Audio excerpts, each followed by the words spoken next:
Hello students, welcome to my YouTube channel. I hope आप सभी ठीक होंगे। आज की क्लास में हमारा टॉपिक है इंडिफरेंस कर्व एनालिसिस। ये क्वेश्चन आपको 4 मार्क्स में आ सकता है, तो आप इस क्वेश्चन को आप अच्छे से देख लें और ये देख लें कि इसको पेपर में प्रेजेंट कैसे करना है। एंड स्टार्ट करते हैं। Explain the concept of indifference curve and it's properties. पहले आप ये देखें कि इंडिफरेंस कर्व क्या होता है। इंडिफरेंस कर्व वो कर्व है जो डिफरेंट डिफरेंट कॉम्बिनेशन दिखाता है दो गुड्स के, बट वो जो सारे पॉइंट्स हैं वो आपको सेम लेवल ऑफ सेटिस्फेक्शन देते हैं। दोबारा देखिए कि इंडिफरेंस कर्व एक कर्व है जो दो गुड्स के कॉम्बिनेशंस को दिखाता है और हर पॉइंट आपको ईच लेवल ऑफ सेटिस्फेक्शन देते हैं। फॉर एग्जाम्पल, जैसे A point, B point, C point, D point and E point. अब ए पॉइंट पे क्या है कि आपको एप्पल कम मिल रहे हैं बट ऑरेंजेस ज़्यादा है। अब बी पॉइंट पे क्या है कि आपको ऑरेंजेस आपने थोड़े कम कर दिए बट एप्पल्स इंक्रीज कर दिए। Similarly C point, similarly D point and similarly E point. But इनमें डिफरेंस क्या है कि कॉम्बिनेशंस अलग अलग हैं, बट ये जो जितने भी पॉइंट्स आपको शो हो रहे हैं वो आपको सेम लेवल ऑफ सेटिस्फेक्शन देंगे। As for on the diagram, we see that the combination A, B, C, D, E are specified by the consumer according to his preferences. ये उसकी प्रेफरेंसेस के अकॉर्डिंग अलग अलग हो सकते हैं, बट ये कंज्यूमर को इक्वल सेटिस्फेक्शन ऑफर कर रहे हैं। नेक्स्ट है हमारी डेफिनेशन।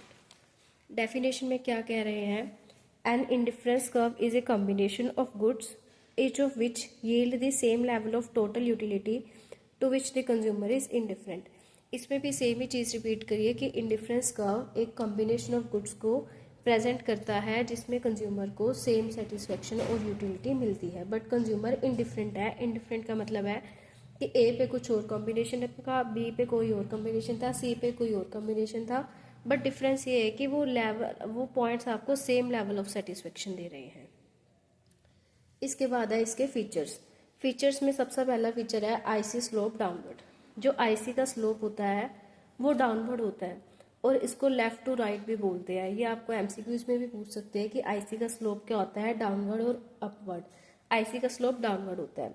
इसका रीजन क्या है कि if a consumer want to increase one good he must to have sacrifice another good. It means क्या है कि जब कंज्यूमर एक गुड को बढ़ाता है तो उसको दूसरा गुड डिक्रीज करना पड़ता है। जैसे कि यहाँ पे ऑरेंजेस और एप्पल की कॉम्बिनेशन है। एप्पल 5 थे और ऑरेंजेस 10 थे। जब उसने एप्पल को इंक्रीज करना चाहा 5 to 7, तो ऑरेंजेस उसको क्या करने पड़े, डिक्रीज। इट मीन्स जब वो एक चीज़ को बढ़ाएगा तो दूसरी चीज़ उसको क्या करनी पड़ेगी, कम करनी पड़ेगी। इसी कारण इसका स्लोप नेगेटिव होता है, नेगेटिव और डाउनवर्ड कह सकते हैं हम। देन सेकंड है IC is always convex to origin. अब बच्चे काफ़ी कंफ्यूज होते हैं कि कन्वेक्स और कनकेव। पीपीसी कनकेव होता है और आईसी कन्वेक्स होता है। जो आईसी की स्लोप है वो कन्वेक्स होती है और ये होती किस कारण है? MRS, margin rate of substitution.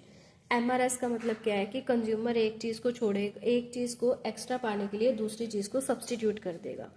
इसी वजह से आईसी का जो स्लोप होता है वो कन्वेक्स होता है और आईसी डाउनवर्ड होती है। देन थर्ड है higher IC leads to higher satisfaction. जितनी ऊपर आईसी होगा उतनी ज़्यादा सेटिस्फेक्शन कंज्यूमर को मिलेगी। Higher IC leads to higher satisfaction. जैसे कि IC1, IC2, जैसे जैसे आईसी ऊपर जाता जाएगा वैसे वैसे सेटिस्फेक्शन बढ़ती जाएगी। जैसे जैसे आईसी नीचे आता जाएगा वैसे वैसे सेटिस्फेक्शन कम होती जाएगी। IC does not touch the x axis और वाई एक्सिस।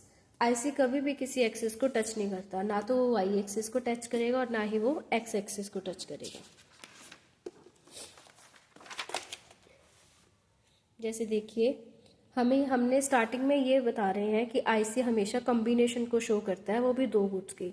अगर हमने बोल दिया कि आईसी एक्स एक्सिस को टच कर रहा है, अगर एक्स एक्सिस को टच कर रहा है इट मीन्स वो वाई का कोई भी कॉम्बिनेशन नहीं लेके चल रहा। मतलब वाई गुड क्या है, 0 है। बट हमने तो ये बताया कि आईसी तो कॉम्बिनेशन को शो करता है। इधर तो सिर्फ ये शो हो गया कि ये तो सिर्फ गुड एक्स को यूज कर रहा है बट गुड वाई 0 है। और अगर इसका ऑपोजिट, अगर वो वाई एक्सिस को टच कर ले इट मीन्स वो कम्प्लीटली वाई एक्सिस को यूज कर रहा है, उधर एक्स एक्सिस क्या है, 0 है। बट ये पॉसिबल नहीं है क्योंकि आईसी हमेशा कॉम्बिनेशंस को ही शो करता है। देन है IC does not intersect each other. IC कभी भी, दो आईसी कभी भी आपस में इंटरसेक्ट नहीं करते। इसका एक लॉजिकल रीज़न है, आप डायग्राम को ध्यान से समझिएगा। एक हमारा IC1 है, IC1 पे हमारे पॉइंट क्या है, A और C। एक हमारा IC2 है, इस पे हमारे पॉइंट क्या है, A और B। हमने पहले बोल दिया कि IC1 पर अगर दो पॉइंट एक IC पे है तो हमने क्या बोला कि वो दोनों सेम सेटिस्फेक्शन दे रहे हैं। It mean A is equal to C। IC2 पर कौन से पॉइंट आ गए, ये वाला A और B, ये दोनों भी इक्वल हो गए फ्रॉम 1 and 2। हमने क्या करा, अगर A और A इक्वल है तो B और C भी क्या होने चाहिए, इक्वल। पर डायग्राम में तो B और C क्या है, अलग अलग IC पे है। That's why IC does not intersect to each other. ये हमारा टॉपिक था।